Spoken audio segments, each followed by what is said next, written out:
죄와 벌을 읽고 카라마조프가의 형제들을 읽고 나면 또 다른 도스토옙스키의 작품이 읽고 싶어집니다.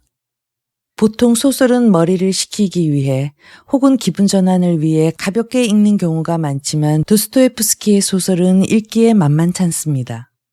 일단 양이 방대하고 또 러시아 이름들은 어찌나 길고 어려운지 마구 헷갈립니다. 그래서 애초에 몰입이나 분석 따위는 꿈도 꾸지 않고 그저 읽어나갈 뿐이라고 말하시는 분도 있습니다. 그런데 왜 무거운 도스토옙스키 작품에 애착하고 힘겹게 읽어나갈까요?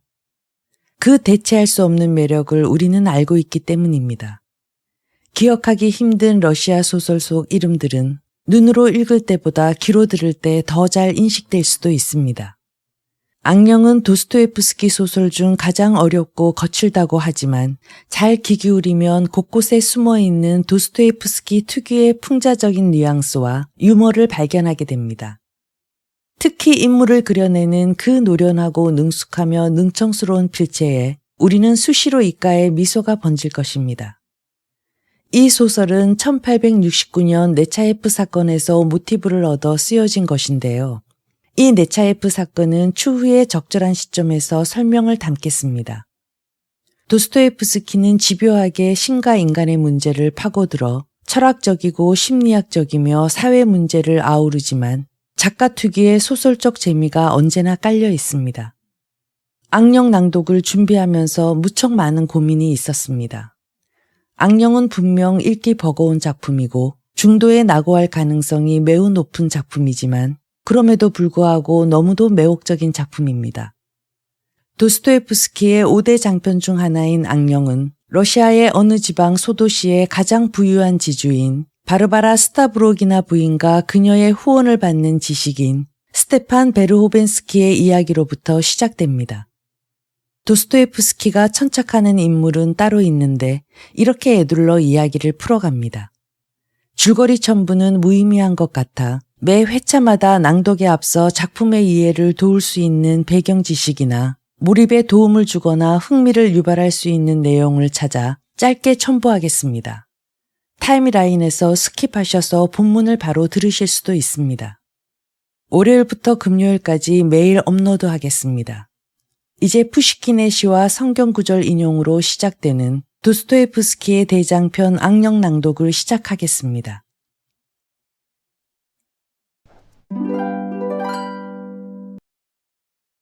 푸시킨의 시 악령 중에서 죽여버린다 해도 흔적은 찾을 길 없고 마침내 우리는 길을 잃었으니 어쩌면 좋단 말이냐. 악령은 우리를 광야로 유인하여 사방으로 마구 끌고 다닐 터이니. 저렇게 무수히 도대체 어디로 쫓겨가는 것일까? 그다지도 슬프게 노래 부르는 까닭은 무엇일까? 마귀를 몰아서 저 벌판으로 묻으려 함인가? 아니면 마녀를 시집 보내려 함인가? 누가복음 8장 32장에서 36절. 마침 그 산에는 노아 기르는 많은 돼지떼가 있었다.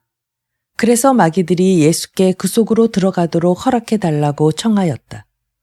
예수께서 허락하시니 마귀들이 그 사람에게서 나와 돼지들 속으로 들어갔다. 그러자 돼지떼가 호수를 향해 비탈을 내리달려 물에 빠져 죽고 말았다. 돼지를 치던 이들이 그 일을 보고 달아나 그 고을과 여러 촌락에 알렸다. 사람들은 무슨 일이 일어났는지 보려고 나왔다. 그들은 예수께로 와서 마귀들이 떨어져 나간 그 사람이 옷을 입고 제정신으로 예수님 발치에 앉아 있는 것을 보고는 그만 겁이 났다. 그 일을 본 사람들은 마귀 들렸던 이가 어떻게 구원받았는지 알려주었다. 제1부 제1장 서를 대신하여 세상 사람들의 공경을 받는 스테판 트로피모비치 베르호빈스키의 전기 중 몇 가지 상세한 신세 이야기. 1.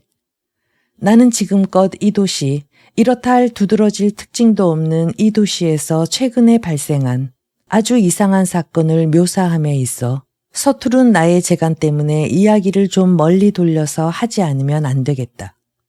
즉 훌륭한 재능도 있거니와 세상 사람들로부터 존경도 받고 있는 스테판 트로피모비치 베르호벤스키라는 사람의 좀 상세한 신세 이야기부터 시작하고자 한다. 이 신세 이야기는 소설로 치자면 서문에 해당할 것이고 정작 내가 말하려는 바로 그 사건은 아직은 훨씬 뒤에 있다. 곧장 얘기하기로 하겠다. 스테판 트로피모비치는 우리들 사이에서 늘 좀 특수한, 말하자면 국민적인 역할을 해왔으며 또 이 역할을 이상하리만큼 좋아했었다. 뿐만 아니라 나의 눈으로 볼 때 그것 없이는 살아갈 수 없었던 것처럼 느껴지기까지 했다. 그렇다고 나는 그를 배우에다 비기려는 것은 절대로 아니다. 오히려 나 자신부터가 그를 존경하고 있었으니까. 이런 모든 것은 그의 습관 때문이라 할까? 아니, 그보다 그가 아름다운 시민으로서의 자기 지위를 공상하고 스스로 즐거워하고 어릴 적부터의 집요한 군자연하는 그런 경향 때문이라는 편이 더욱 적절할는지 모르겠다. 예를 들면 그는 박해받는 사람, 추방된 사람으로서 자기 경우를 아주 흡족해 했었다. 이 두 말 속에 영원히 그를 매혹시킨 제법 고전적인 날카로운 광의가 있다.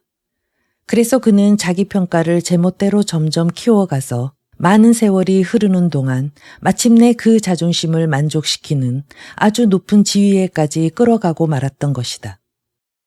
전세기의 어떤 영국 풍자소설의 걸리버라는 사나이가 모든 사람의 키가 불과 3치밖에 안 되는 소인도에서 돌아오자 자기를 거인이라고 여기던 습관에 젖었기 때문에 런던 거리를 다니면서도 자기도 모르게 행인이나 마차를 향해 밟아 터뜨리지나 않을까 하고 비켜서라는 둥, 주의하라는 둥, 소리소리 질렀다는 이야기가 있다. 그는 아직도 자기는 거인이고 다른 사람은 죄다 소인이라고 여겼던 모양이지만 사람들은 그를 조롱하기도 하고 욕설을 퍼붓기도 하고 심지어 성미 급한 마부는 이 거인을 채찍으로 갈기기까지 했던 것이다. 그러나 그것이 과연 정당한 보수였을까? 사실 습관이란 무슨 일은 못 저지르랴. 습관은 스테판 트로피모비치로 하여금 이와 똑같은 결과에까지 이끌어갔던 것이다. 그러나 그는 보다 더 사심없고 티없는 형태를 취한 것이다. 왜냐하면 그는 실로 비할 바 없이 선량한 사람이었기 때문이다. 나는 이런 생각조차 한다. 만년에 이르러서는 모두가 그를 까맣게 잊어버렸지만 옛날에도 그를 알아주지 않았었다고는 결코 말할 수 없으리라. 아니, 오히려 그도 아주 짧은 기간이었지만 얼마 동안은 우리들 전 세대의 명사들의 빛나는 성자 속에 끼어 있어서 그의 이름도 차다예프니, 벨렌스키니, 그라노프스키니 또는 그때 우리나라에 알려지기 시작한 게르제니니 하는 따위의 이름들과 나란히 당시에 성급한 많은 사람들의 입에 오르내렸던 것은 의심할 나위도 없는 사실이다. 하지만 스테판 트로피모비치의 활동은 이른바 회오리 바람처럼 몰아치는 사정 때문에 시작하기가 바쁘게 끝장이 나버렸다는 것이다. 그건 도대체 어떻게 된 셈일까? 나중에 판명된 바이지만 적어도 그 일에 관한 회오리 바람은 고사하고 사정 따위도 없었던 것이다. 나는 최근에 와서야 스테판 트로피모비치가 우리 현에서 우리와 어울리며 살아온 것이 결코 우리들 생각처럼 유형생활이 아닐 뿐더러 한 번도 감시 따위를 받아본 일조차 없다는 사실을 알고 깜짝 놀랐다. 이쯤 되면 인간의 상상력의 위력도 알아줄 만하다. 그는 평생 진심으로 이렇게 믿어 의심치 않았다. 즉 자기는 어느 계급에서든지 줄곧 위험시 되어 왔고 자기의 일거일동이 사사치 탐지되었으며 근래 20년 동안에 교체된 세 사람의 현지사들도 형의 행정을 돌보기 위해 부임함에 앞서 정무인계 때에 자기에 관한 불길하기 짝이 없는 상관의 지시사항을 가지고 온 것에 틀림없다고 생각했던 것이다. 그러므로 혹시 누가 이 정직한 스테판 트로피모비치에게 당신이 그렇게 겁낼 게 무엇이냐고 부인하지 못할 증거를 제시하여 그를 설복하려 든다면 아마도 그는 펄쩍 뛸 것임에 틀림없다. 어쨌든 그는 퍽 총명하고 재주 있는 사람이었으며 학문하는 사람이라 해도 무방할 것이다. 아니, 실은 그가 학문에 남긴 업적은 그리 크지 않았다. 아니, 전혀 없었는지도 모른다.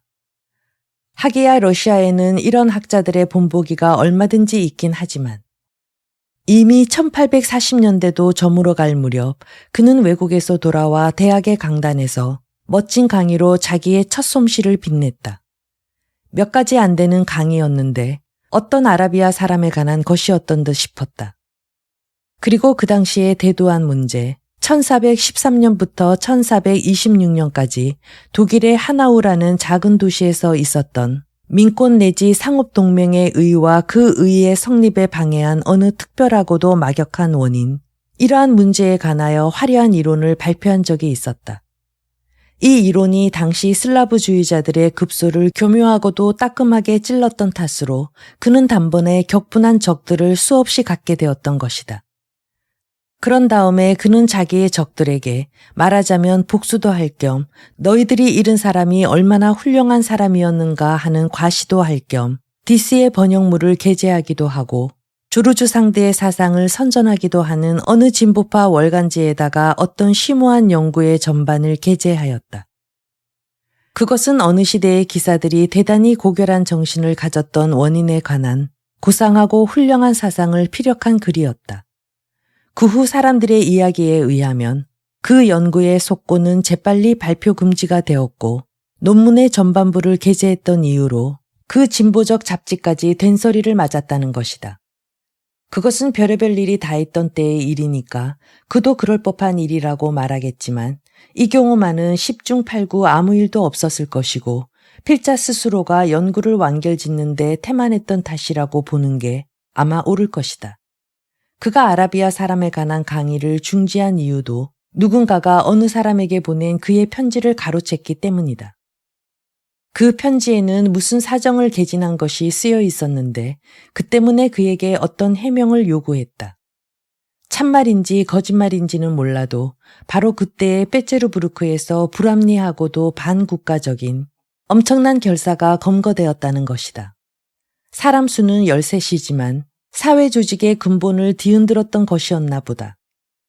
이들은 대담하게도 프리에의 번역에 착수하려고 했었다는 소문이었다. 재수없게도 바로 이런 시기에 모스크바에서 스테판 트로피모비치의 서사시 한 편이 압수됐다. 그것은 6년 전 그가 아직 애송이 청년 시절에 베를린에서 쓴 서사시로서 2명의 문학 애호가와 한 사람의 대학생 손으로 필사되어 이 손에서 저 손으로 넘어다녔던 것이다. 이 서사시는 지금도 내 서랍 속에 소장되어 있다. 이것은 최근에 작자 자신이 손수 필사한 것을 작년쯤에서 스테판 트로피모비치한테서 내가 직접 받은 것으로 그의 사인이 있고 게다가 화려한 빨간빛 사냥 가죽 표시가 붙어 있는 것이다. 그런데 이 서사시는 시적 요소나 재치가 전혀 없는 것은 아니었지만 어딘가 이상했다. 하지만 당시에는 이런 투의 시를 곧잘 쓰곤 했었다. 따라서 주제를 왈가왈부하기에는 꽤 신경이 쓰인다. 왜냐하면 사실 뭔지 알아볼 만한 게 도무지 없기 때문이다. 그것은 저 파우스트 제2부를 연상케 하는 서정극 형식을 띤 풍류라고나 할까. 그런 것이었다. 무대는 여성 합창으로 막이 오른다. 그 다음 남성 합창이 따르고 그 다음엔 요정의 합창이 나오고 그리고 마지막에 가서는 여태껏 생활을 해본 적이 없지만 극히 생활을 애타게 원하는 영혼의 합창이 된다. 이 합창들은 대부분 그 누군가에 대한 저주가 어린 고르지 못한 노래들이지만 한결같이 고차원적인 유머의 뉘앙스를 지니고 있다. 그런 뒤 무대는 급변하여 삶의 향연이 시작된다.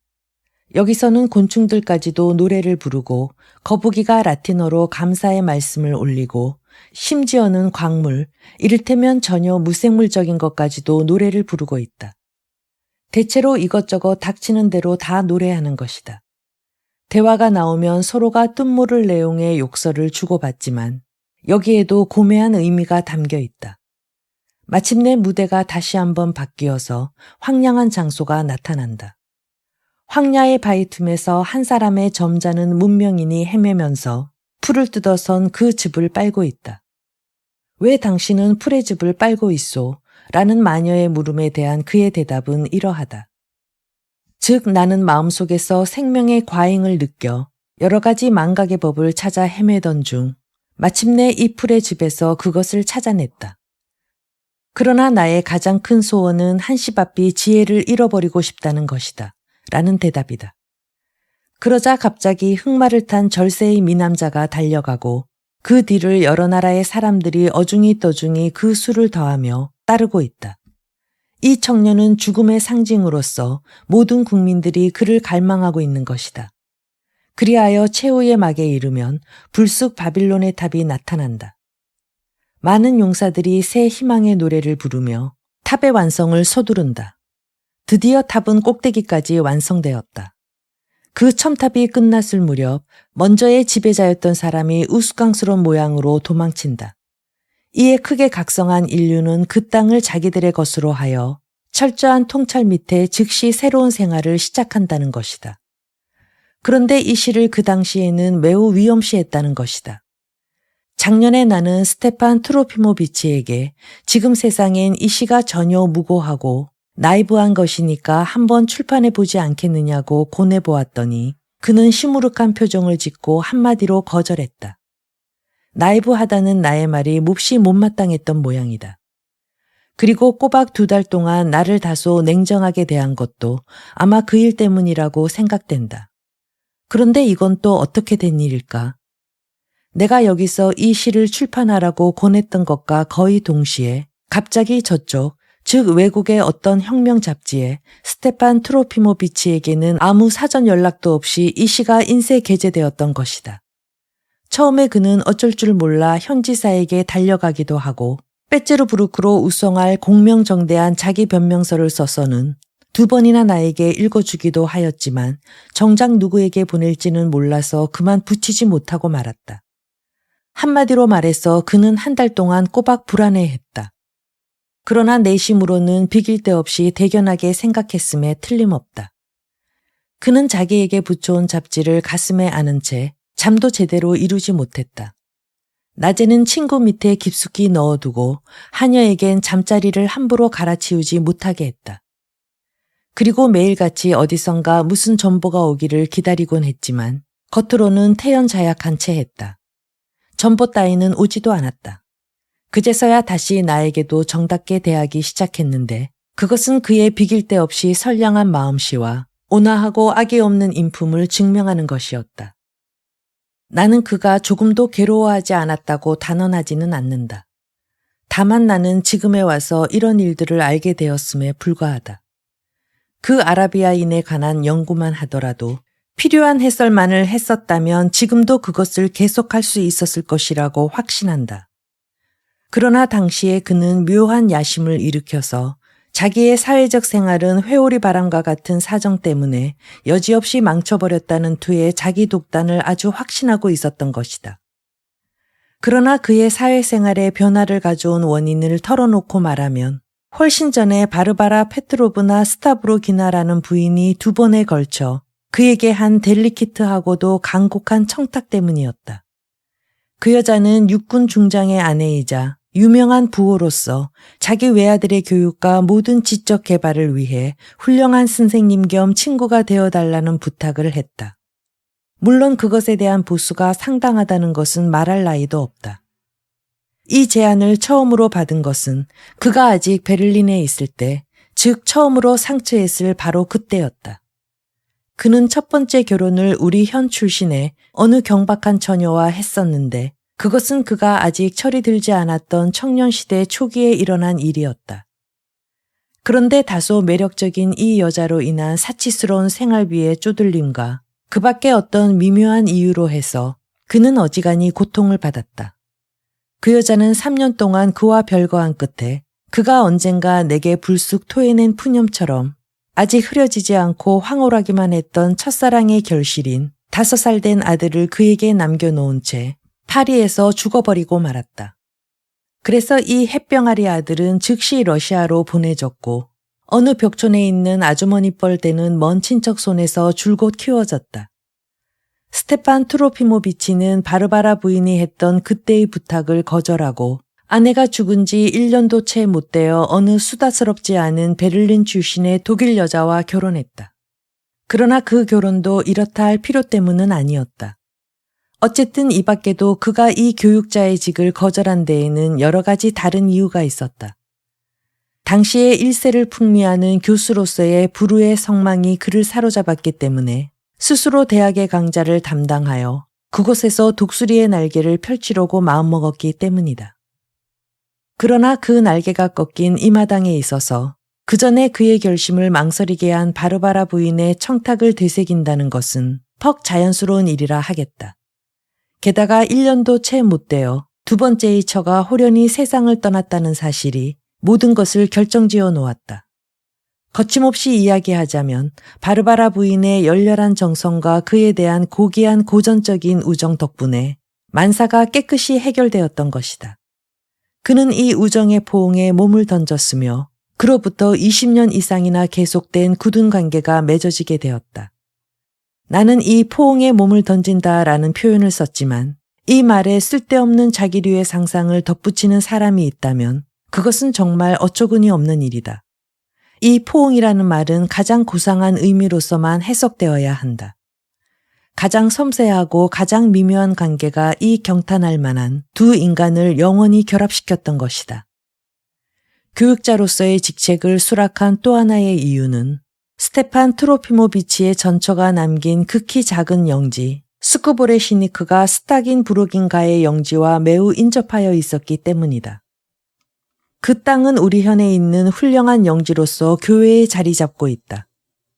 그 위에 늘 번잡한 대학 사무에 몰두하지 않고도 조용한 서재 안에 박혀 있으면서 완전한 자기를 학문에 바침으로써 조국의 문학을 살찌게 할 수 있다는 생각도 있었다.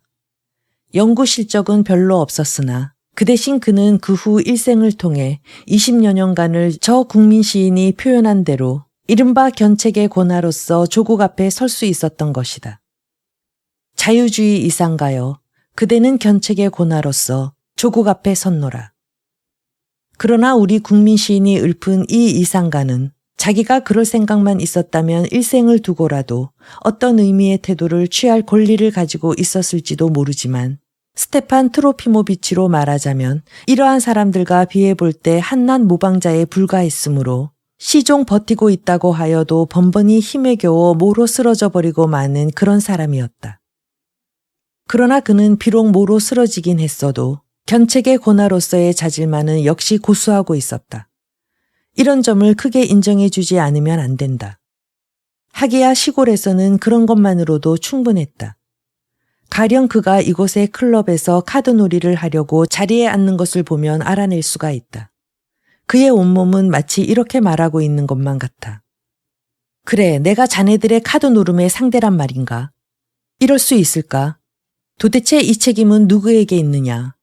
나의 사업을 엉망진창으로 만들어버리고 이따위나 하게 만든 자는 과연 누구란 말인가? 에이, 어서 망해버려라. 거지 같은 러시아여.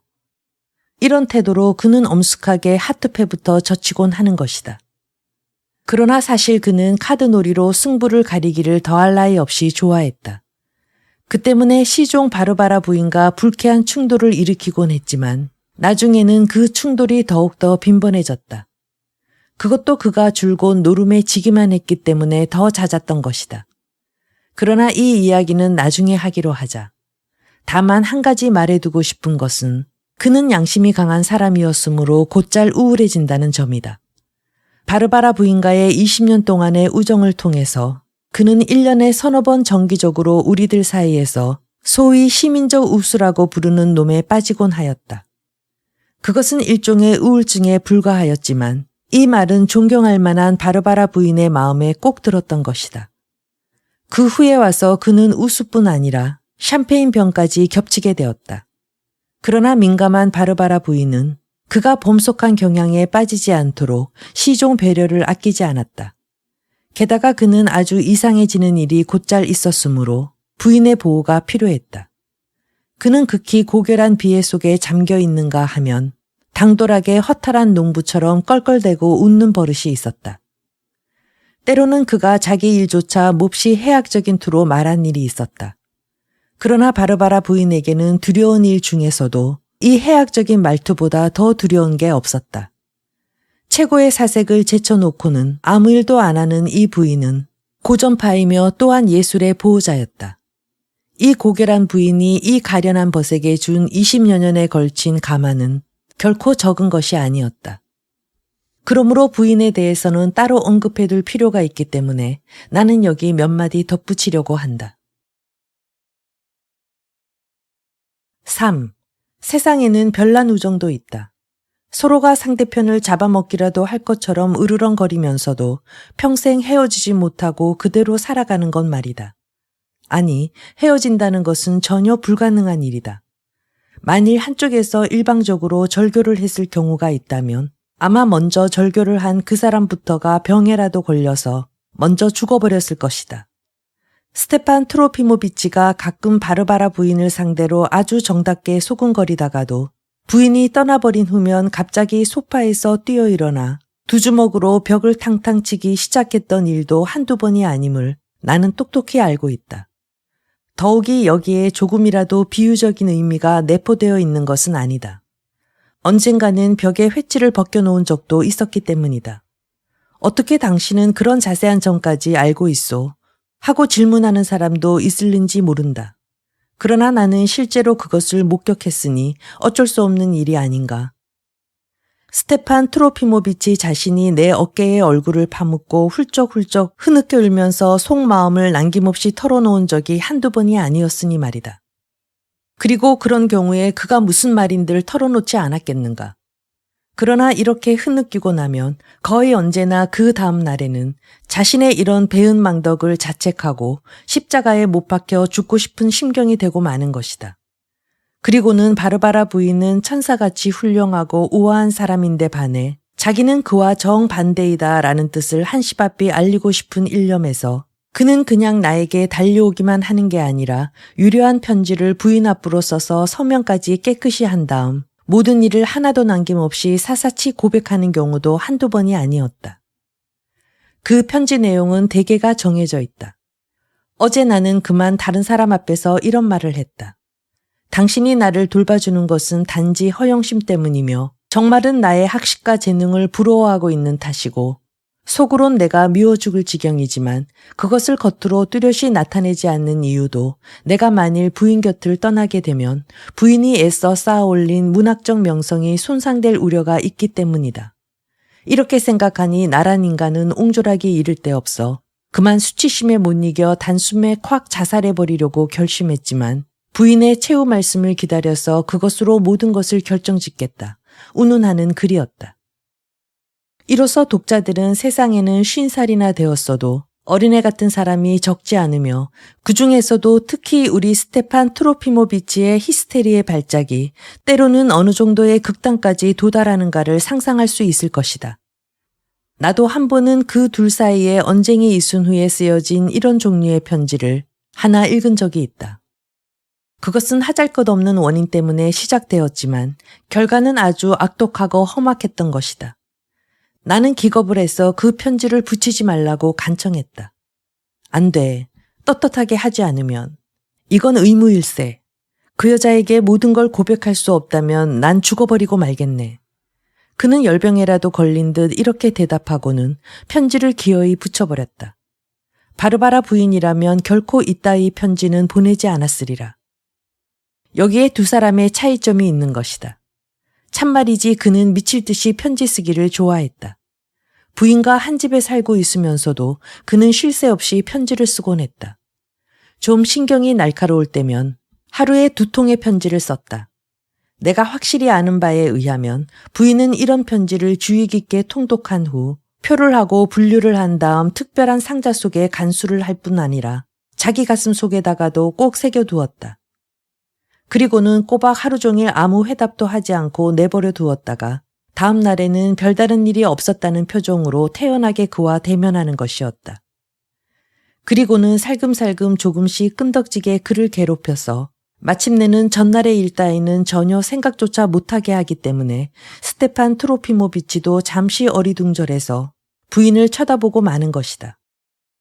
부인은 이것저것 하나도 빠짐없이 잊지 않는 데 반해서 그는 지나치리만큼 곧잘 만사를 잊어버린다.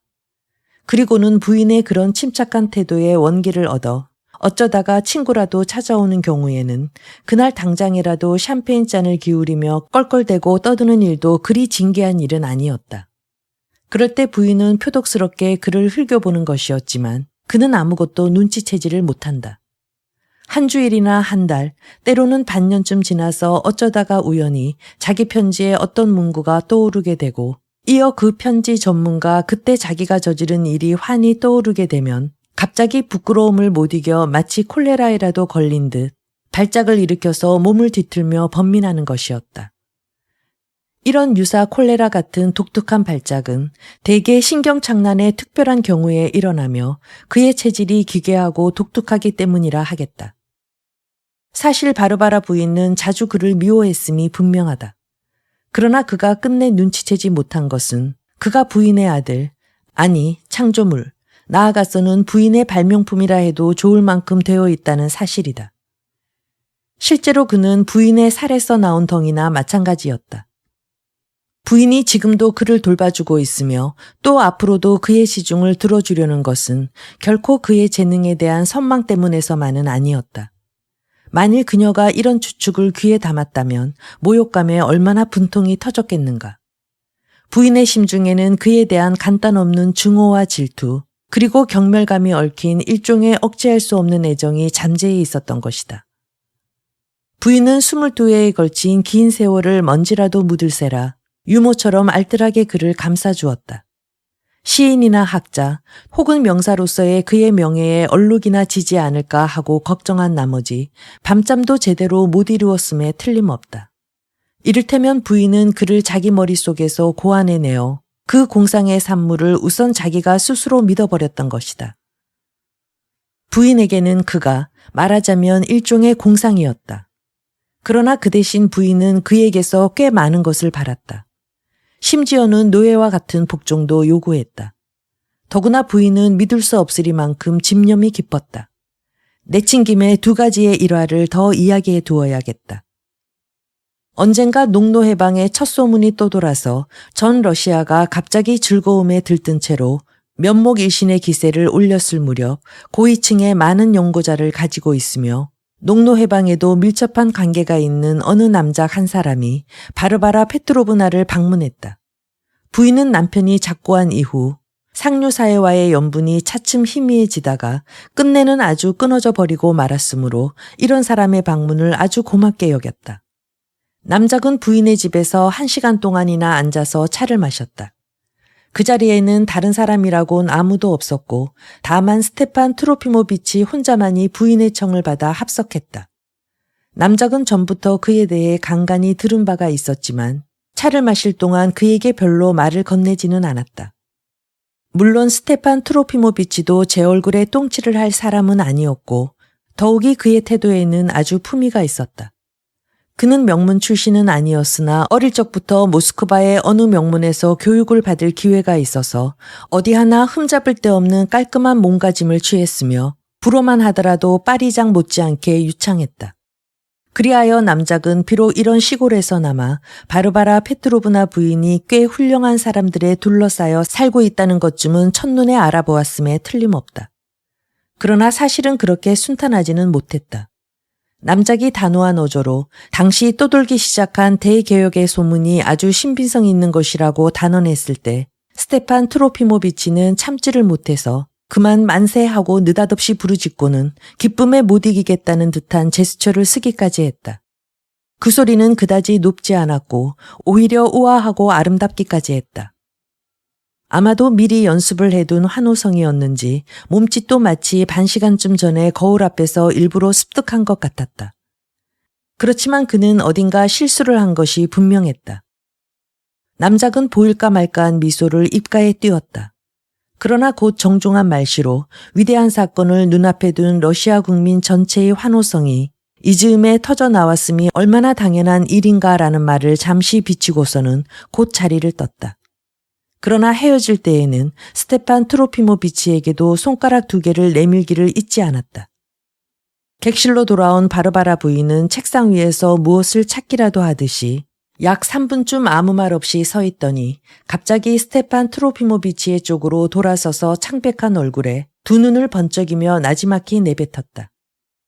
당신의 이번 일은 결코 잊지 않겠어요. 이튿날 부인은 아무 일도 없었다는 듯이 친구를 대하고 어젠 일은 까맣게 잊은 듯이 결코 입 밖에 내지 않았다. 그러나 13년 후 어느 비극적인 충돌이 일어났을 때 부인은 다짜고짜로 이 일을 끄집어내어 13년 전에 처음으로 그를 꾸짖었던 때처럼 얼굴이 새파랗게 질려서 그를 책하였다. 부인이 그에게 당신의 이번 일은 결코 잊지 않겠어요 라고 말한 것은 일생을 두고 2번밖에는 없었다. 남작의 경우는 벌써 2번째였지만 첫 번 경우도 그것대로 부인의 개성적인 면이 나타나 있는 데다가 스테판 트로피모비치의 운명에 중대한 의의를 띠고 있으므로 나는 그 사건에 대해서도 내친김에 회상해 보려 한다. 그것은 1855년 봄 5월 스타브로긴 중장의 사망 통지가 스쿠보레시니크에 알려진 직후의 일이었다. 이 경박한 노인은 귀대 명령을 받고 크리미아 부대로 서둘러 급히 가던 도중 윗병으로 그만 죽어버렸던 것이다. 바르바라 부인은 미망인이 되어 상복으로 몸을 감싸고 있었다. 그러나 부인은 그리 비통해하지는 않았다. 그것은 성격의 차이로 인해 최근 4년간은 남편과 완전히 별거 생활을 해온 데다가 해마다 남편에게 돈을 붙여주는 일밖에 없었기 때문이다. 중장은 명성과 친지 이외에 150명의 농노와 봉급밖에 없었으므로 재산 전부와 스쿠보레시니크 영지도 부유한 상인의 외동딸인 바르바라 부인의 소유였다. 그래도 부인은 뜻하지 않은 소식 때문에 낙심하여 두문불출, 고독만을 지키고 있었다.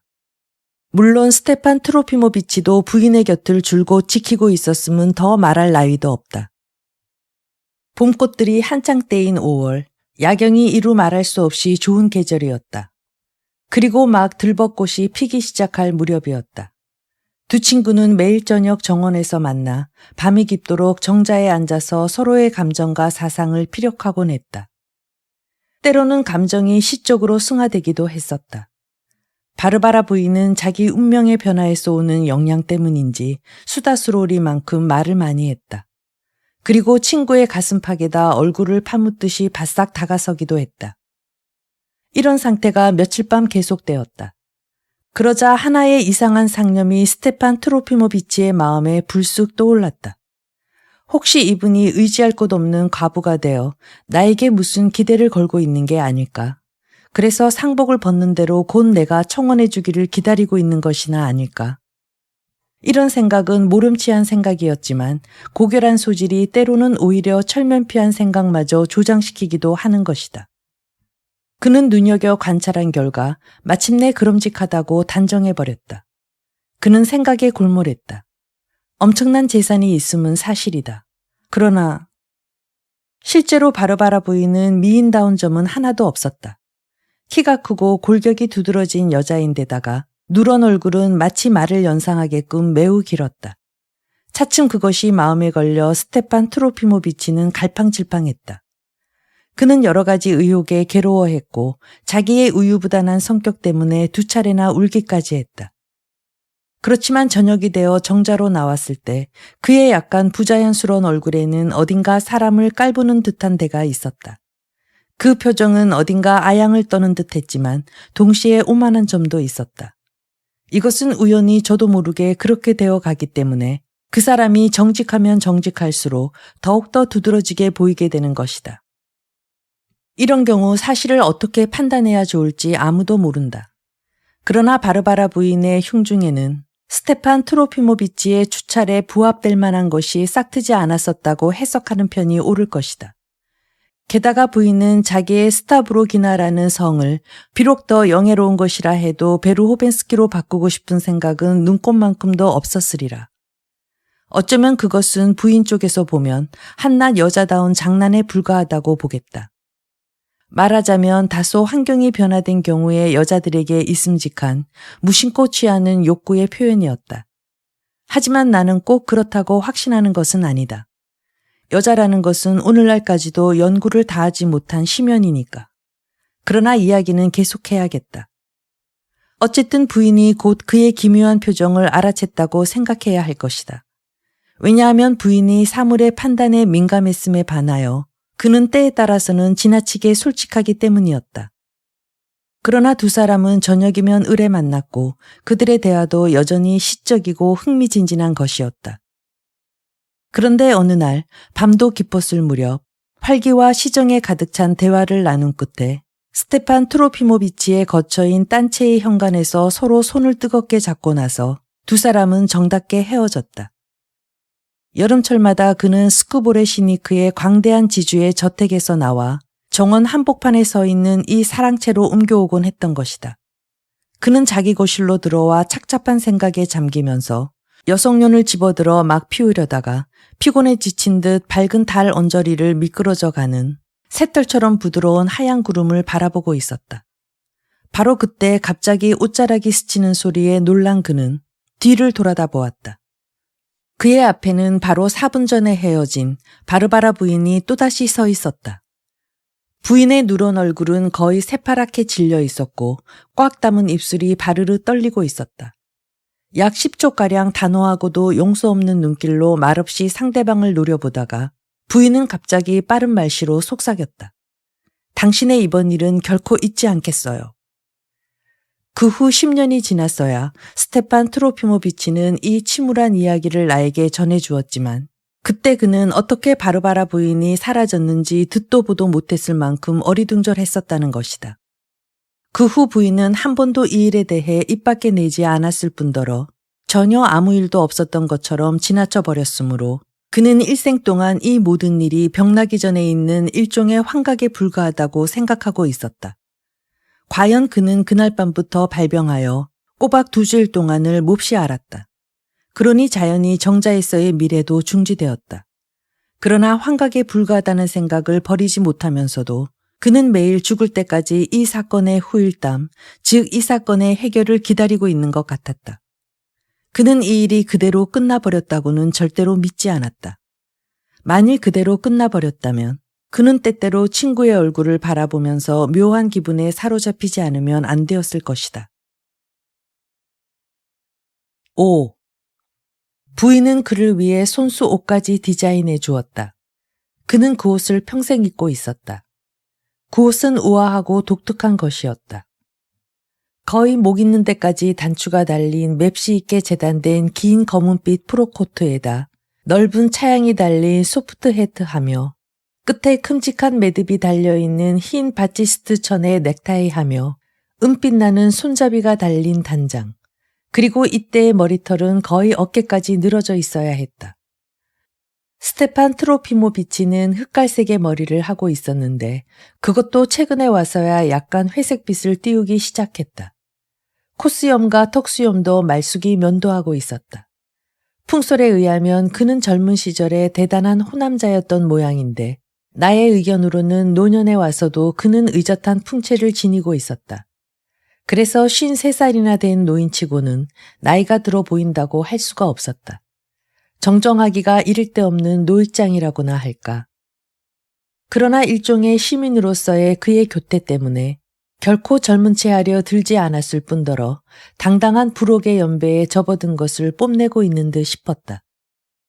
키가 후리후리하게 크고 약간 야이고 머리를 어깨에까지 늘어뜨린 그가 위에서 말한 옷을 입고 있을 때의 모습은 마치 승정을 닮았다기보다는 30년대 어느 출판사에서 출판된 석파나의 꾸골리니크를 닮았다는 편이 보다 적절한 평일 것이다. 특히 여름철 정원에서 탐스럽게 만발한 라일락 꽃덤불 그늘에 놓여있는 벤치에 앉아서 두 손을 모아 단장 위에 얹고 보던 책을 편 채로 곁에 두고 석양을 향해 시적인 명상에 잠겨있는 그의 모습은 꾸골리니크 바로 그대로였다. 책에 관하여 이야기하자면 만년에 와서 자연적으로 그는 독서에서 떨어졌던 모양이지만 바르바라 부인이 주문해온 많은 신문 잡지를 빼놓지 않고 읽고 있었다. 그리고 러시아 문단에서 평판이 있는 소설에는 시종 관심을 표시했다. 더욱이 자신의 견식만은 결코 읽지 않았다. 한 번은 현대 러시아의 내정과 외교 연구에 몰두했었지만 금세 이 계획을 포기해버렸다. 드 토크빌리의 책을 정원으로 가지고 나오기도 하고 폴 드 코크의 책을 호주머니에 지르고 다니기도 했다. 그러나 이런 것들은 사소한 일이다. 이야기를 꺼낸 김에 꾸콜리니크의 초상화에 관해서도 언급해 두겠다. 이 그림이 처음으로 바르바라 부인의 눈에 띈 것은 아직 처녀 때인 모스크바에 있는 기숙사 시절이었다. 대체로 기숙사 안의 처녀들이란 곧잘 닥치는 대로 사랑에 빠지곤 하지만 바르바라 부인도 예외일 순 없었으니 단번에 그 초상화에 반해버리고 말았다. 그러나 흥미있는 점은 바르바라 부인이 그런 젊은 처녀 쪽의 특성에 그치지 않고 50이 넘은 지금까지도 이 그림을 보관하고 있을 뿐더러 자기의 소중한 비장품의 하나로 간주하고 있다는 사실이다. 이것으로 미루어 보아 스테판 트로피모비치에게도 그 초상화와 아주 닮은 옷을 만들어 주었는지도 모른다. 그러나 물론 이것도 하찮은 일이다. 최초의 수년간, 보다 정확히 말하자면 바르바라 부인 집에서 보낸 기간의 전반기를 스테판 트로피모비치는 시종 뭔가 저작할 일을 생각하고 매일같이 진지한 마음으로 글을 쓰기 시작했지만 후반기에 와서는 저술 따위는 송두리째 잊어버린 것 같았다. 이제는 노작을 위한 준비도 갖추어졌고 자료도 수집된 줄로 아는데 웬일인지 마음이 내키지 않아. 아무 일도 되지 않거든 하고 침통한 표정으로 고개를 떨어뜨리고는 우리들에게 이런 하소연을 하는 도수가 점점 높아갔다. 이런 사실은 의심할 나위 없이 우리들의 눈에 학문의 순교자로서의 그의 위대성을 더욱 돋보이게 했지만 그 자신은 무언가 다른 것을 원했다. 사람들은 나를 잊어버렸다. 나는 아무에게도 필요가 없는 존재다. 라는 말이 그의 입에서 튀어나온 적이 한두 번이 아니었다. 이런 의기소침한 정상은 점점 강해져서 50년대 막바지에 이르러서는 특히 현저하게 그를 사로잡았다. 마침내 바르바라 부인도 일이 심각해진 것을 깨달았다. 게다가 자기의 친구가 세상에서 버림받고 잊혀지고 무용한 사람이 된다는 생각은 부인으로서는 도저히 참을 수 없는 것이었다.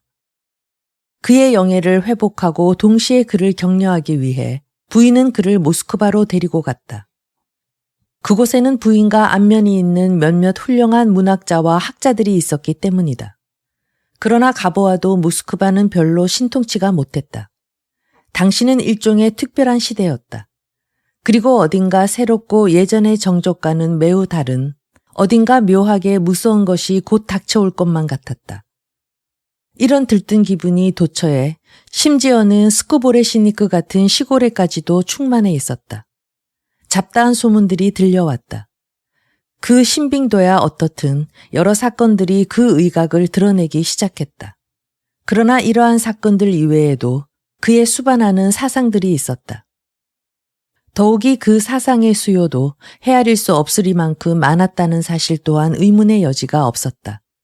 그러나 이것들은 너무 혼연된 것이었다. 어디에다 적용시킬 수도 없고 의미하는 바의 사상들을 정확히 평가하기도 불가능한 일이었다. 바르바라 부인은 여성 특유의 성질로서 반드시 그 안에 비밀이 있을 것이라고 생각하고 그것을 알아내려고 바동거렸다. 부인은 외국의 출판물이라든지 당시 나돌기 시작한 경문까지도 사사치 읽어보았지만 뭐가 뭔지 도무지 몰라서 눈이 핑핑 돌 지경이었다. 그래서 이번에는 편지를 써보내기로 작정했다. 그러나 답장도 오지 않았고 모처럼 받은 답장마저 점점 납득이 가지 않는 것들이었다. 스테판 트로피모비치는 이런 사상들을 죄다 시원스럽게 알아들을 수 있도록 설명을 해주십사는 부인의 청으로 불려갔다. 하지만 그의 설명은 부인을 점점 더 불만스럽게 만들었을 따름이었다. 이 세상의 일반적 동태에 대한 스테판 트로피모비치의 견해는 지나친 자기류의 오만이었다.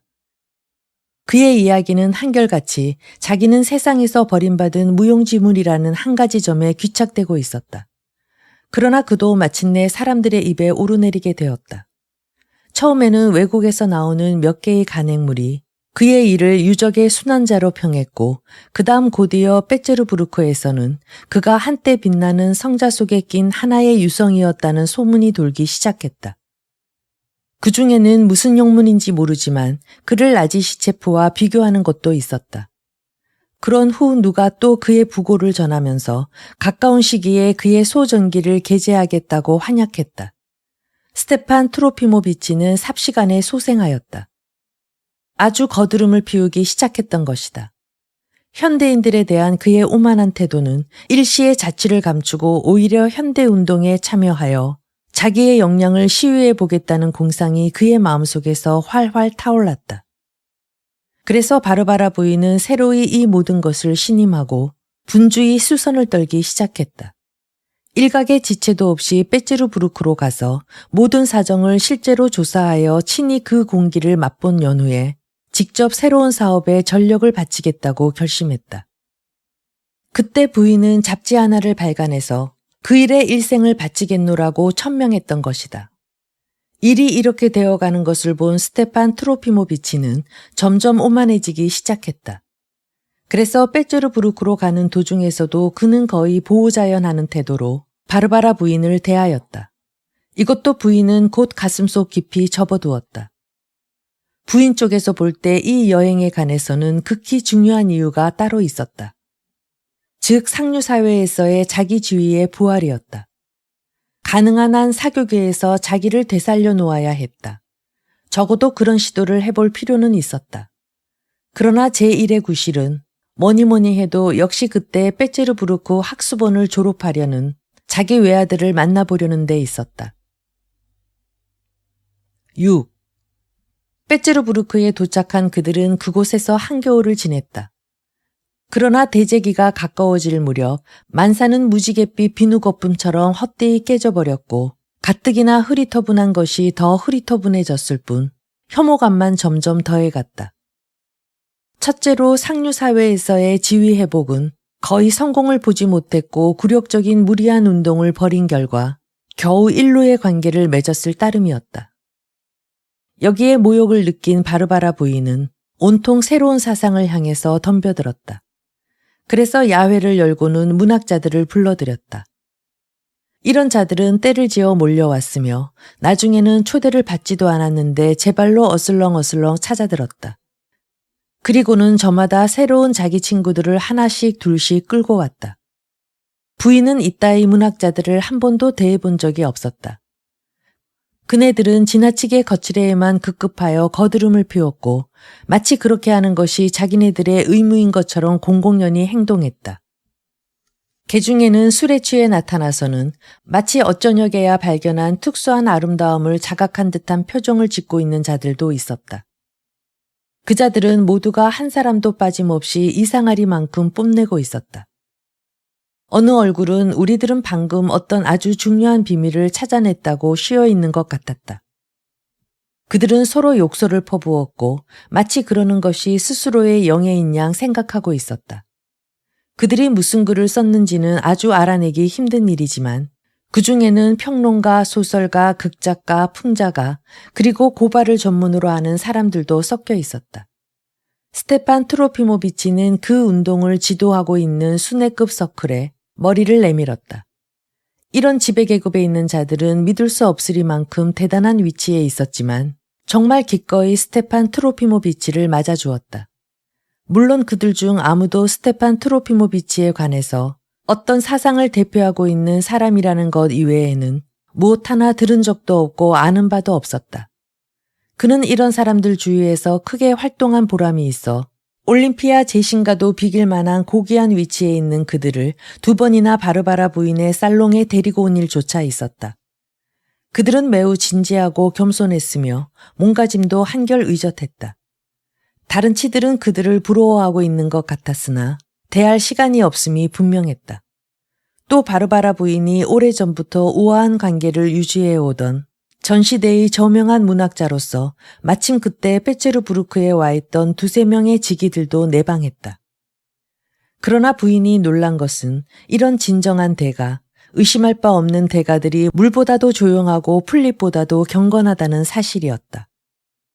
그 중에는 지금의 풍을 떠는 패거리들의 부안에 동하여 채신머리 없이 그들에게 알랑거리는 자도 있었다. 처음엔 스테판 트로피모비치의 일도 잘 되어갔다. 그는 사방에서 의뢰를 받아 공개적인 문학회합에도 끌려다녔다. 그가 처음으로 공개 문학 낭독회에서 낭독자의 한 사람으로 연단에 나타났을 때 약 5분간이나 계속된 열광적인 박수 때문에 장내가 떠나갈 듯했다. 그는 9년이 지난 후에야 이 사실을 눈물을 글썽거리며 회상했다.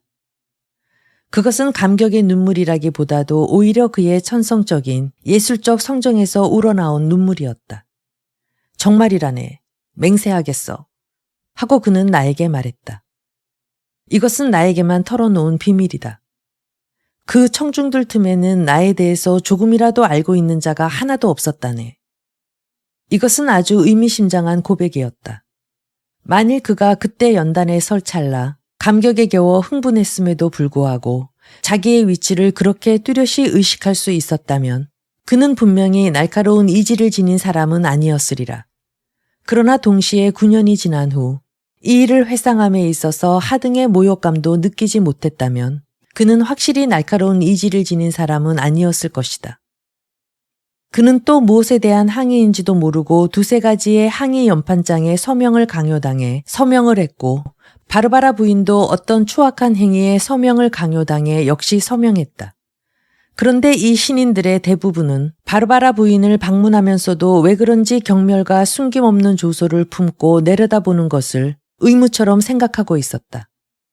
스테판 트로피모비치가 그 후 괴로운 순간에 비친 말에 의할 것 같으면 부인은 그때부터 그를 질투하기 시작한 모양이었다.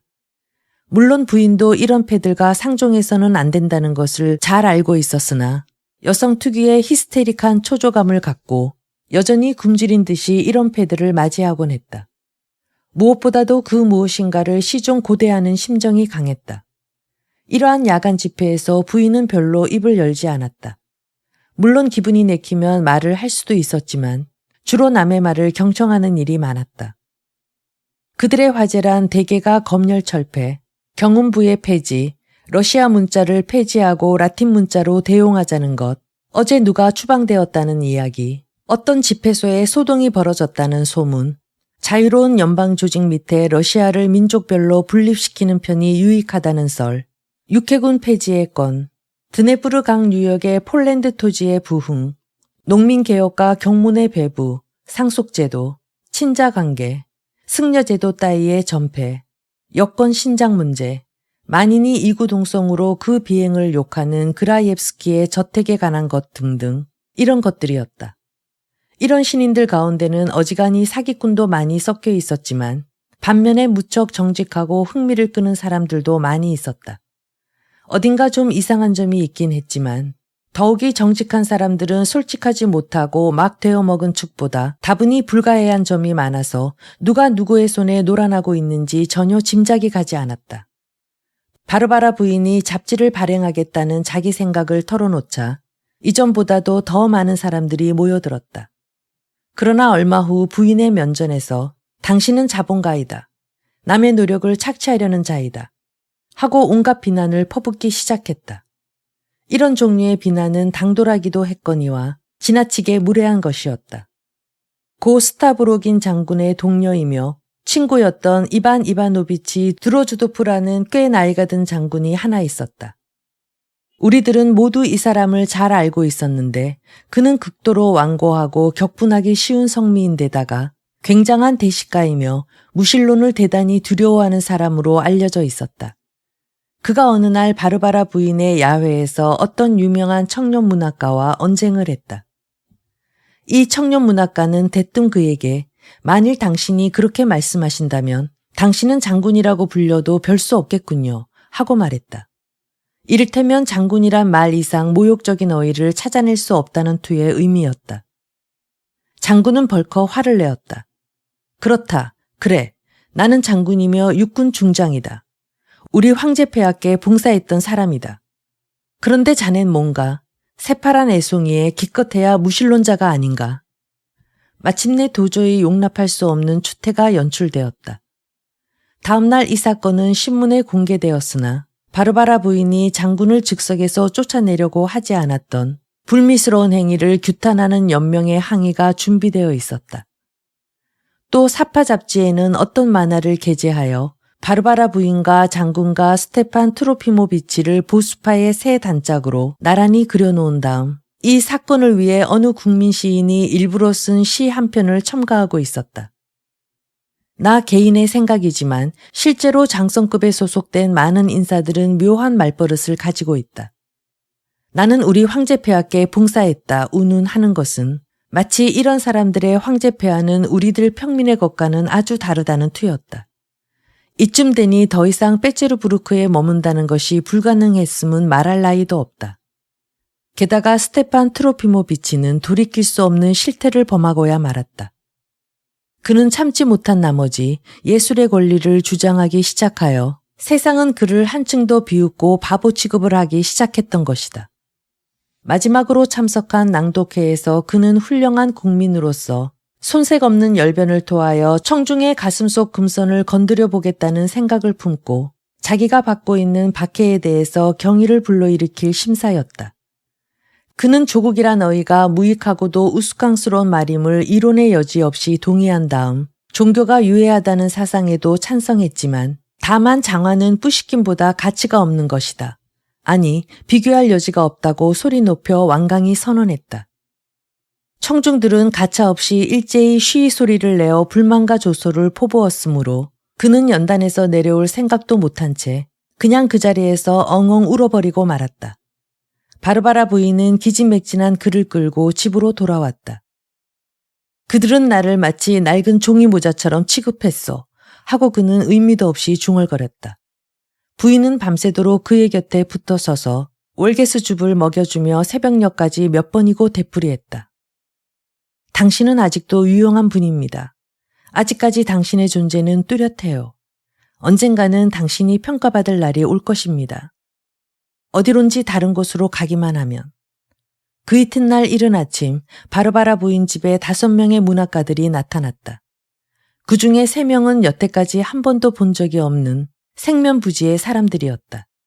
그들은 엄숙한 표정을 짓고서는 부인의 잡지에 관한 일을 상의하여 여기에 어떤 결의를 가져왔다고 천명했다.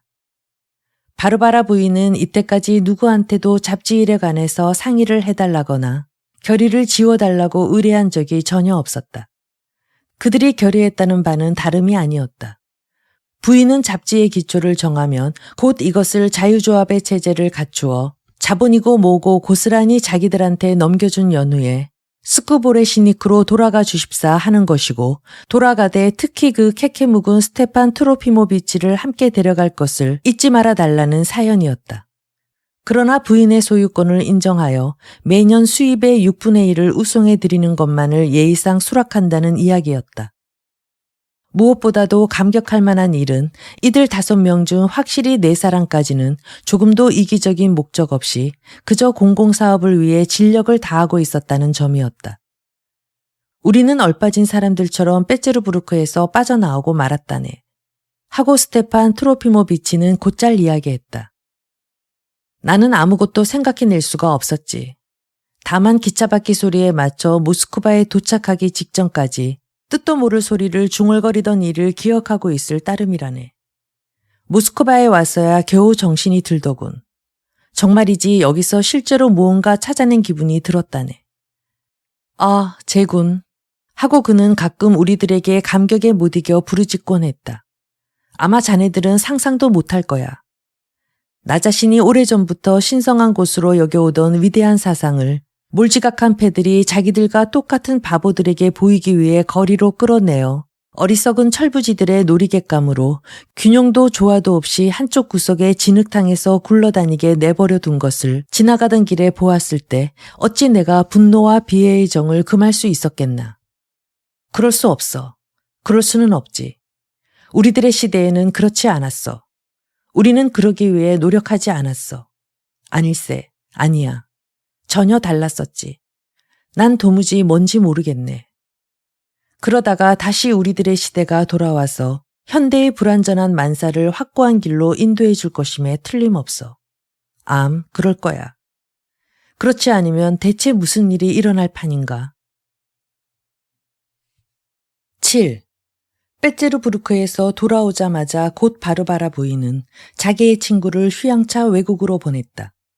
더욱이 2사람은 잠시 떨어져 있는 것이 필요하다고 부인도 느꼈던 것이다. 스테판 트로피모비치는 환희에 가득 차서 출발했다. 그곳에 가면 난 부활합니다. 하고 그는 외쳤다. 그곳에 가면 나는 이번만은 학문 연구에 몰두할 것입니다. 그러나 베를린에서 보낸 그의 첫 편지부터가 벌써 그의 상투적인 문구를 나열하고 있었다. 노생의 마음은 이미 지치고 말았소이다. 이렇게 그는 바르바라 부인에게 써보냈다. 노생은 모든 것을 잊을 수가 없습니다.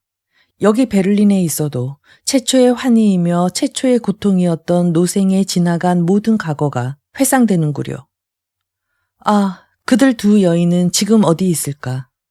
내게는 한없이 귀중한 존재였던 천사 같은 당신들은 지금 어디 있단 말이오. 나의 아들은, 더없이 사랑하는 나의 아들은 또 어디서 헤매고 있을까? 그런데 지금 나는 어디에 있나? 불굴의 힘과 바위와 같은 정신을 소유했던 예전의 나는 어디 있는 것일까? 오, 지금은 저 정교를 믿는 일개 신자에 불과한 안드레 예프라는 털보 용감까지도 나의 존재를 두 조각으로 잘라놓을 수 있다라고 하지 않았는가? 우눈. 겸해서 스테판 트로피모비치의 아들에 대해 말해두지만 그는 평생 모두 합쳐 꼭 두 번 아들을 보았을 뿐인데 첫 번째는 아들이 태어났을 때였고 두 번째는 한 사람의 의젓한 젊은이가 된 아들이 페체르부르크에서 대학에 입학할 준비를 하고 있을 때였다. 그 밖에는 이미 앞에서 언급한 바도 있지만 줄곧 이 현의 숙모댁에서 자라났다. 그곳은 스쿠보레시니크에서 700베르스타가량 떨어진 곳으로 비용은 바르바라 부인이 도맡아 대주었다. 안드레예프에 관해서 말하자면 그는 대단차는 우리 마을의 소상인에 불과하지만 독학으로 고고학을 이수한 좀 괴짜로서 골동품 따위를 열심히 수집하고 있는 터인데 스테판 트로피모비치와는 가끔 지식이라기보다는 사상에 관한 문제로서 서로 욕짓거리를 하는 사이였다. 이 회색 수염을 하고 커다란 금태 안경을 쓴 상당한 지위도 있을 법한 상인이 스쿠보레시니크에 인접한 스테판 트로피모비치의 자그마한 영지 안에 있는 몇 정보가량의 살림 체벌권을 매수하고서도 그 대금 400루블을 지불하지 않고 있었다. 바르바라 부인은 자기 친구를 베를린으로 보낼 때 사치스러우리만큼 많은 돈을 주었지만 스테판 트로피모비치는 자기대로 이 400루블을 별도로 아마 자기 개인의 비밀 용돈으로 특별히 생각하고 있었다. 그래서 안드레예프가 한 달만 더 기다려달라고 부탁했을 때 그는 거의 울상이 되었었다. 그러나 안드레예프는 이미 이 지불 연기에 대한 훌륭한 권리를 갖고 있었다. 반년 전에 스테판 트로피모비치가 몹시 궁한 처지에 있었을 때에 첫 번째의 대금을 미리 앞당겨 지불한 사실이 있었기 때문이다. 바르바라 부인은 이 최초의 편지를 열심히 탐독했다. 그리고 그 두 여인은 지금 어디 있을까라고 절규한 글 밑에다가 연필로 언더라인을 그은 후 날짜를 기입하고 나서 보물상자 속에 넣고 채워버렸다. 물론 그는 작고한 두 사람의 철을 상기했던 것이다. 두 번째로 베를린에서 붙여온 편지에는 넋두리 가락이 다소 변해 있었다. 노생은 매일 12시간씩 일하고 있습니다. 참, 11시간 정도로 애누리해도 무방할 텐데 하고 바르바라 부인은 중얼거렸다. 도서관에 틀어박혀서 참고 문헌을 뒤져 발췌를 하거나 바쁘게 뛰어다니며 교수들을 방문하는 것이 노생의 일가입니다. 저 훌륭한 둔다소프 일가와의 교우도 두텁게 하였습니다. 나제즈다 니콜라예브나는 어쩌면 그렇게 지금까지도 매력을 잃지 않고 있는지 참 경탄할 만한 일입니다. 부인에게 안부를 전하더군요. 그 여자의 젊은 남편을 비롯해서 3명의 조카들은 모두 베를린에 있습니다. 노생은 밤마다 새벽녘까지 젊은이들과 이야기를 나눕니다. 마치 아테네의 밤들을 연상케 할 정도입니다. 물론 아테네의 밤과 견주는 것은 세련되고 우아한 취미에 한해서라는 것을 말씀드리고 싶습니다. 모든 것이 고상해서 음악 소리에 귀를 기울이며 전 인류의 갱생을 꿈꾸며 영원한 아름다움을 동경하며 시스틴의 마돈나를 이야기하며 암흑을 꿰뚫는 광명을 공상하고 있습니다. 그러나 태양 안에도 흑점이 있음을 어찌 숨기겠습니까? 오, 나의 벗이여. 고결하고 참된 벗이여. 노생은 항상 부인과 마음을 같이 하며 노생의 심신은 부인 곁에만 있을 따름입니다. 부인하고는 언제 어느 나라에서도 떨어질 수가 없습니다. 우리가 페체르부르크를 떠날 무렵 울분을 가라앉힐 길이 없어 그렇게도 자주 얘기하곤 했던 마카로와 그의 송아지들의 나라에 있어도 싫지는 않습니다. 노생은 지금 웃으며 회상하고 있습니다. 국경을 넘고 나서 노생은 정말 오랜 세월 만에 처음으로 신변에 대한 안도감과 이상하고도 새로운 감정을 느꼈습니다. 우눈. 참, 모두 잠꼬대구나. 하고 바르바라 부인은 편지를 접으면서 딱 잘라 결론을 내렸다. 아테네의 밤처럼 새벽녘까지 이야기를 즐긴다면서 하루에 12시간이나 책상머리에 붙어 있을 리가 없어. 술에 취한 김에 이 편지를 쓴 게 아닐까. 저 둔다소바 따위가 감히 나에게 안부를 전해 달랬다고. 하지만 저희도 다소나마 기분을 푸는 것도 좋은 일일 거야. 그러나 그의 기분의 보양도 오래 가지를 못했다. 4개월을 참지 못하고 그는 그만 스쿠보레 식후로 날개가 돋친 듯 황급히 돌아왔다.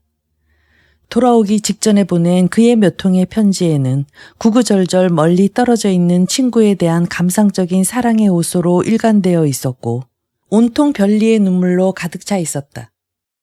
세상에는 집에서 기르는 강아지처럼 유달리 집을 그리워하는 성격의 사람들이 있는 법이다.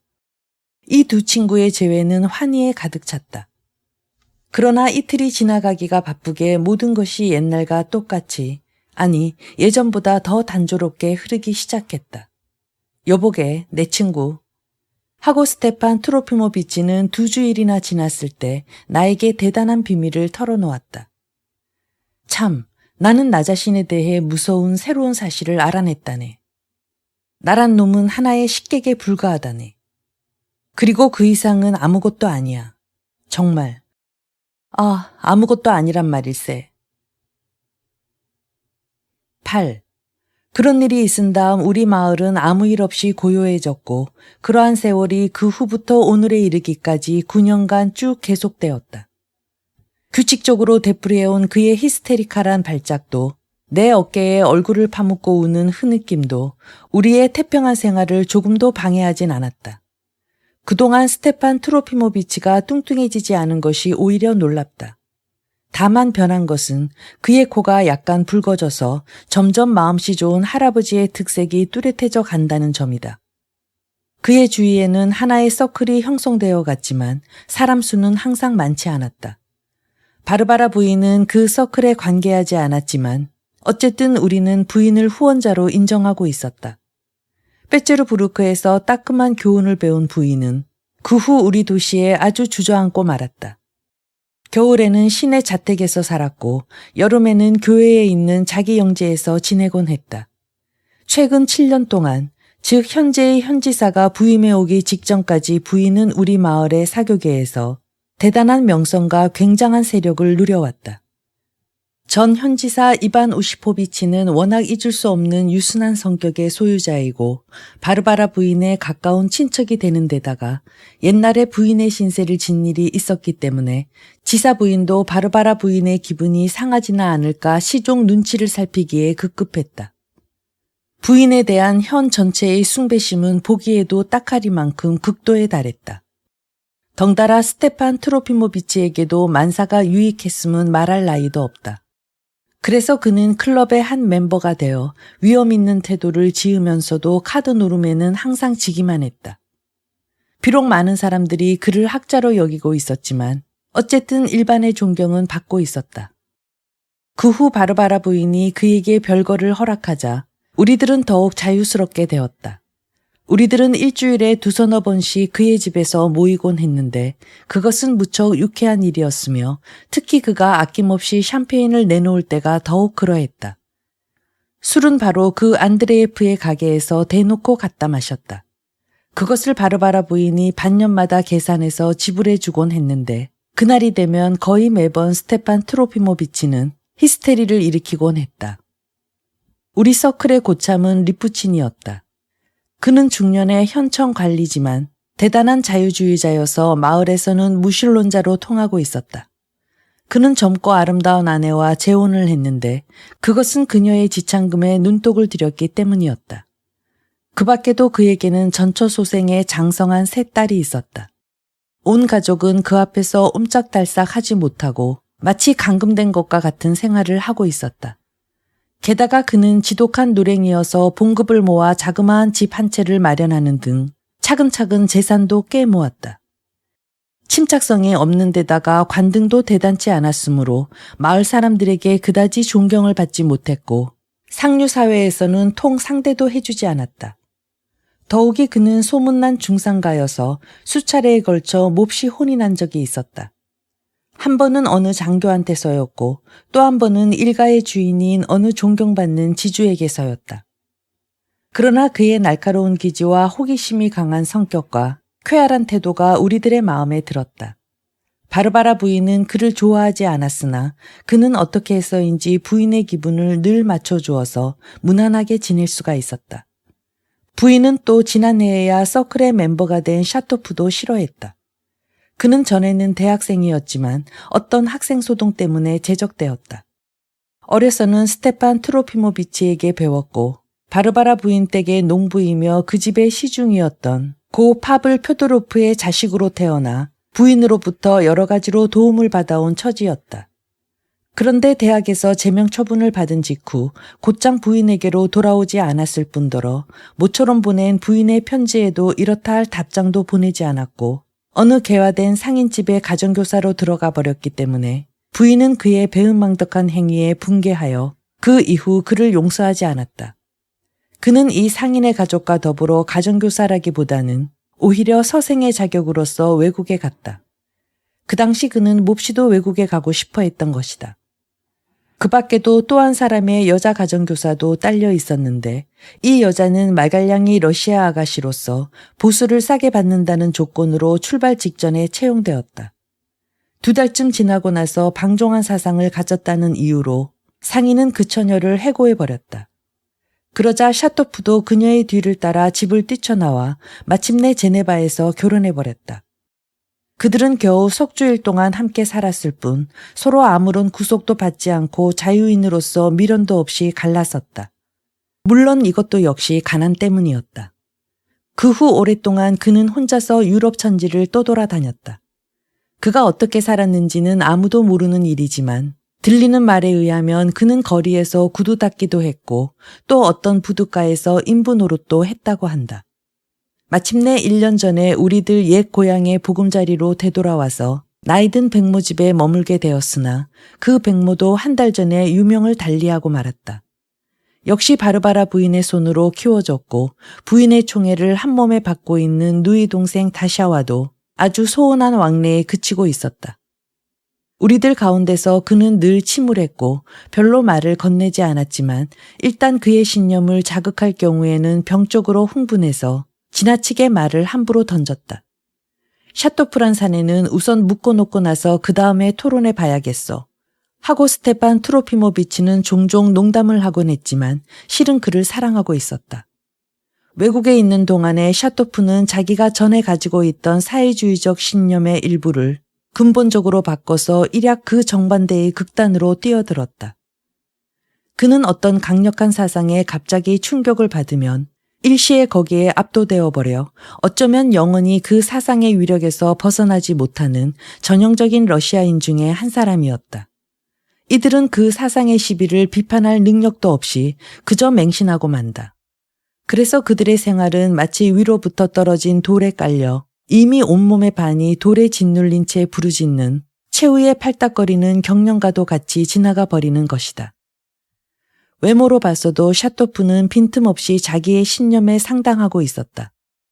볼품없이 뼈대가 가늘고 머리털은 연한 아마색이고 게다가 푸석푸석하고 키는 작고 어깨는 딱 벌어지고 입술은 두텁고 하얀 눈썹은 지나치게 굵어서 축 처졌고 이마는 늘 찌푸린 채였고 불쾌하고 뭔가 수집어 하는 듯한 눈은 시종 내리깔고 있었다. 그의 머리 위에는 항상 한 다발의 머리털이 위를 향해 곤두서 있어서 도시 얌전히 누워 있으려 하지 않았다. 나이는 27이 아니면 28이었다. 저 사내로부터 아내가 도망쳤다는 게 조금도 놀라운 일이 아니지. 언젠가 바르바라 부인은 그의 모습을 뚫어지게 관찰한 후 이런 비평까지 내렸을 정도였다. 그는 극도로 구차했으나 겉모습만은 깨끗하게 하려고 고심하고 있었다. 이번에도 바르바라 부인의 도움을 청하지 않고 그럭저럭 입에 풀칠만은 해왔다. 상인의 집에서 가정교사 일을 맡아보기도 했고 한 번은 상인의 점원 노릇을 한 적도 있으며 그 후 어느 상인의 조수 자격으로 기선을 타고 행상일을 떠날 뻔한 일도 있었다. 그러나 출발 직전에 병에 걸려 일이 깨어져 버렸다. 실제로 그가 어느 정도까지 빈곤에 견뎌내고 또 그것을 전혀 개의치 않았다는 것은 좀 상상하기 곤란한 일이었다. 그가 병에 걸리자 바르바라 부인은 그에게 살짝 무명으로 100루블의 돈을 보내주었다. 그러나 그는 이 비밀을 알아채자 한참 숙고한 끝에 그 돈을 받기로 하고 바르바라 부인에게 사례차 인사를 하러 갔다. 부인은 정말 반가이 그를 맞아 주었다. 그러나 여기서도 그는 부인의 기대를 저버리고 말았다.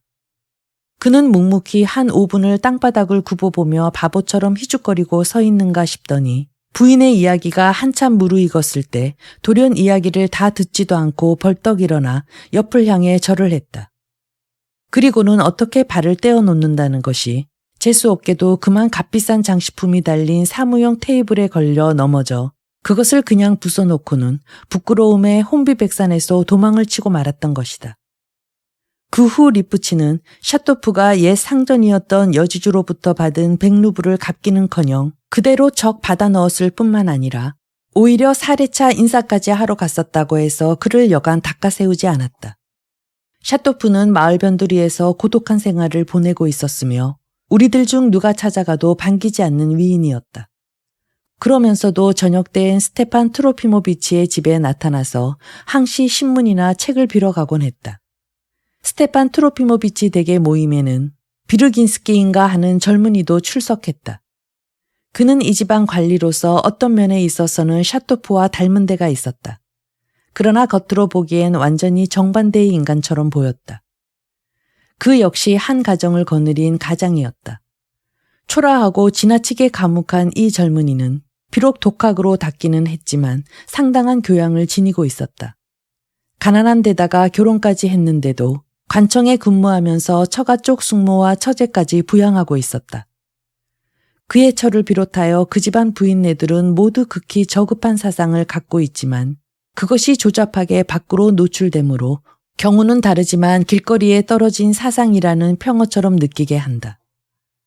이 부인네들은 이런 것들을 모두 책에서 주워 읽었는데 빼제르부르크 근방의 진보주의자들의 소굴에서 퍼진 막연한 소문을 귀에 담기가 바쁘게 조속히 실천에 옮길 그런 태세였다. 마담 비르긴스카야는 이 마을에서 산파 노릇을 하고 있는데 처녀 시절에는 제법 오랫동안 빼제르부르크에서 살았던 적이 있었다. 비르긴스키 자신은 보기 드문 결백한 마음씨를 가진 인간으로 나도 그보다 더 깨끗한 심적인 정열을 본 일이 없었다. 나는 결코 이 밝은 희망을 버리지 않겠습니다. 하고 그는 곧잘 두 눈을 빛내며 나에게 이야기하곤 했다. 밝은 희망에 대해서 이야기할 때면 언제나 그는 속삭이듯이 비밀을 털어놓는 듯한 나지막한 목소리로 잠옷 즐거운 표정을 짓고 말하는 것이었다. 그는 엄청나게 키가 큰 반면에 아주 깡말랐고 빈약한 어깨에다 머리털은 붉은 아맛빛인데 숱도 적은 편이었다. 어떤 종류의 그의 견해에 대한 스테판 트로피모비치의 조소에도 그는 솔직한 태도로 짤막하게 대답했고 가끔 몹시도 진지한 반문을 해서 상대편을 궁지로 몰아넣기도 했다. 스테판 트로피모비치는 그에게 부드럽게 대해 주었을 뿐만 아니라 일동에 대해서도 대체로 아버지와 같은 태도를 취하고 있었던 것이다. 자네들은 모두 다리 차지 못한 병아리 친구들이네. 하고 그는 농조로 비르긴스키에게 말했다. 자네와 같은 사람들은 모두가 말이야. 비르긴스키군, 자네 역시 그래. 나는 자네가 빼제르부르크의 신학도 가운데서 볼 수 있는 편협성을 가졌다곤 말하지 않지만 어쨌든 자네는 다리 차지 않은 병아리 친구야. 샤토프는 부하해보려고 바둥거리지만 그도 역시 다리 차지 않은 병아리 친구거든. 그러면 저는요? 하고 리프친이 물었다. 자네야 그저 어디 가나 무난하게 살아갈 중용의 인물이지. 자네의 독특한 수단으로 말일세. 리프친은 이 말에 잔뜩 화가 났었다. 비르긴스키에 대해서도 이런 소문이 있었다. 더구나 유감스럽게도 그것은 거의 확실한 이야기라고 했다. 다름 아니라 그의 아내가 정식 결혼을 하고 그와 산 지 1년도 채 안 되어 당돌하게 그를 향해 당신은 버려진 사람이고 나는 레바드킨을 더 좋아한다고 선언했던 것이다. 이 레바드킨이란 자는 다른 지방에서 굴러들어온 아주 수상한 인물로서 나중에 판명된 일이지만 자기가 떠벌리듯이 무슨 태역대의도 아무것도 아니었다. 그는 코수염을 매만질 뿐 술이나 마시고 그저 제 머리통에서 나움직한 바보 같은 소리나 떠벌리는 것 외에는 아무런 딴재주도 없었다. 이 작자가 되지 못하게 곧장 바르긴스키의 집으로 옮겨와서는 남의 빵을 빼앗아 먹는 것을 큰 기쁨으로 여기는 듯이 그의 집에서 마냥 무의도식했다. 그런 주제에 그 집 주인을 깔보기까지 했다. 일설에 의하면 바르긴스키는 그의 아내가 그를 차버리겠다고 선언했을 때 여태껏 나는 당신을 사랑하기만 했으나 지금은 당신을 존경하오 라고 말했다는 것이지만 참말로 이런 고대 로마식의 격언 같은 말을 했는지는 무척 의심스러운 일이다. 그뿐인가 오히려 그가 목을 놓아 엉엉 울었다는 설도 있으니 말이다. 그가 이런 일을 겪은 후 2주일쯤 지난 어느 날 그들은 온 가족을 거느리고 교회의 숲으로 친지들과 함께 차를 마시기 위한 소풍을 떠난 적이 있었다. 비르긴스키는 마치 열병에라도 걸린 듯이 명랑해서 춤추는 무리 속에 섞여 있다가 갑자기 캉캉춤 솔로를 하고 있는 거인 같은 레바드킨의 머리털을 다짜고짜 두 손으로 움켜쥐고 밑으로 짓누르면서 고함을 지르기도 하고 목 놓아 울기도 하며 되는 대로 질질 끌고 돌아다니기 시작했다. 거인은 하도 갑자기 당한 일에 놀라서 한거도 하지 못한 채 그가 하는 대로 아무 말 못하고 질질 끌려다녔다. 그러나 일이 끝난 뒤 그는 명예로운 신분을 모욕당했다고 무섭게 격분했다. 비르긴스키는 밤새도록 자기 아내 앞에 무릎을 꿇고 용서를 빌었지만 그가 레바드킨 앞에서 사죄하기를 거부한 탓으로 끝내 용서를 받지 못했다. 게다가 혹대로 갔다 혹 붙인 격으로 그는 자기 아내에게서 신념의 미학과 우둔함을 질책당했다. 그것은 다름 아니라 여자 앞에 무릎을 꿇는 병신이 어디 있느냐 하는 점에 대해서였다. 태역대인은 곧 자취를 감추었다가 아주 최근에야 제 누이를 데리고 우리 마을에 다시 나타났다. 거기에는 새로운 목적이 있지만은 나중에 말하기로 하자. 그러니 이 가련한 가장이 우리 서클에서 자기 심중을 토로하기 위해 우리들과 교우를 필요로 했음은 결코 이상한 일이 아니다. 그러나 그는 자기 집안일에 대해서는 한 번도 입 밖에 낸 적이 없었다. 다만 한 번 나와 함께 스테판 트로피모비치 집을 나와 돌아오는 도중 말머리를 멀리 돌려서 자기 처지를 이야기한 적이 있을 뿐이나 그때 내 손을 움켜잡고는 열띠노조로 소리쳤다. 이건 아무것도 아닙니다. 이건 그냥 개인적인 사건일 뿐이죠. 이것은 조금도 결코 공동사업에 방해가 되어선 안 됩니다. 우리 서클에는 우연히 끼어드는 손님들도 찾아오곤 했다. 람신이라는 유대인도 까르투조프라는 대위도 한때 출입했다. 한동안은 호기심이 대단한 어느 노인도 곧잘 오곤 했는데 지금은 죽어버려서 없다. 그 밖에 리프친이 슬롭제스키라는 추방당한 폴란드 승려를 데려온 일이 있었다. 그러나 얼마 동안은 우리들의 주의와 같다고 해서 출입이 허가했지만 나중엔 그것도 그만두게 되어버렸다.